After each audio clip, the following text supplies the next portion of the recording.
Acid basis and salt class 10 science NCERT से activity 2.3 and 2.4। Concept clear करने के लिए वीडियो को बिना स्किप किए अंत तक देखिए और नीचे सब्सक्राइब बटन और बेल आइकन को भी प्रेस कर दीजिए यदि आपने अभी तक ना किया हो तो। टेस्ट ट्यूब में थोड़ा डाइल्यूट सल्फ्यूरिक एसिड डाला और थोड़ा टुकड़ा जिंक का, कॉर्क से ढक दिया क्योंकि निकलने वाली है हाइड्रोजन गैस।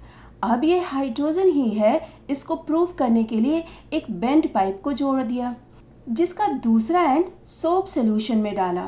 हाइड्रोजन गैस हल्की होती है और इसलिए ये सोप बबल के अंदर भरकर ऊपर उठेगा और जलती हुई दियसलाई के कांटेक्ट में आते ही पॉप साउंड के साथ फ्लेम को बुझा देगा।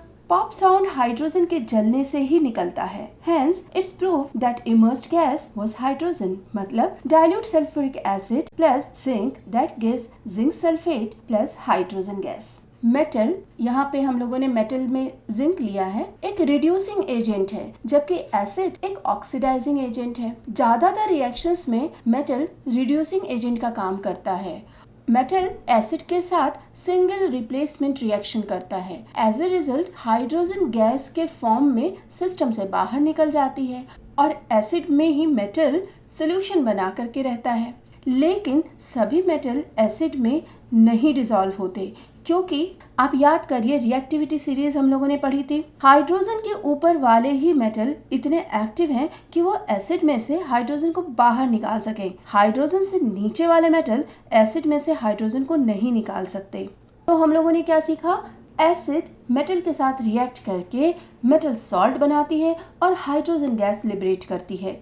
हाइड्रोजन गैस ही है, इसको प्रूव करने के लिए हम लोगों ने कौन सा प्रैक्टिकल किया? पॉप साउंड का प्रैक्टिकल किया। इसी एक्टिविटी में नीचे दिया गया है कि इसी तरह कुछ रिएक्शंस करके देखिए जिसमें मेटल और बेसिस को इस्तेमाल किया गया है। तो उसको डिटेल में पढ़ने से पहले और कुछ बातें समझते हैं। बेस दो तरह के होते हैं, एक होता है वाटर सॉल्युबल और दूसरा होता है non water soluble. Water soluble का मतलब ये है कि जो पानी में घुला रहे, मतलब उसका प्रेसिपिटेट नहीं बन रहा है।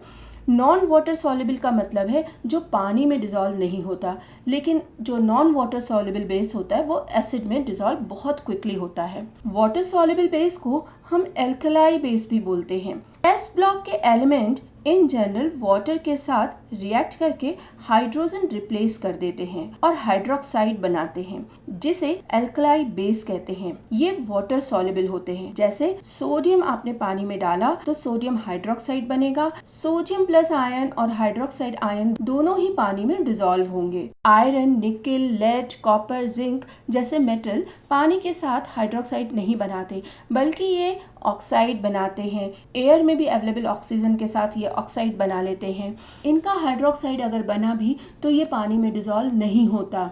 चूंकि इन मेटल्स के ऑक्साइड एसिड से रिएक्ट करते हैं और सॉल्ट बनाते हैं, इसलिए हम इसको वाटर इनसॉल्युबल बेस बोलते हैं। तो जब एल्कलाई बेसिस जैसे सोडियम हाइड्रोक्साइड से दूसरे ग्रुप के एलिमेंट्स रिएक्ट करते हैं तो मेटल हाइड्रोक्साइड नहीं बनाते।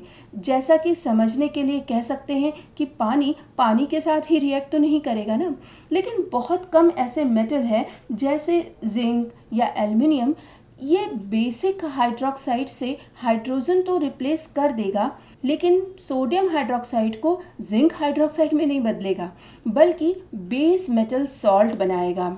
जैसे sodium hydroxide reacts with zinc and forms sodium zincate. इसलिए बहुत कम ही मेटल किसी एल्कलाई बेस से रिएक्ट करके हाइड्रोजन गैस को रिलीज कर पाते हैं। Thank you for watching my video. Please share among your friends. जय हिंद।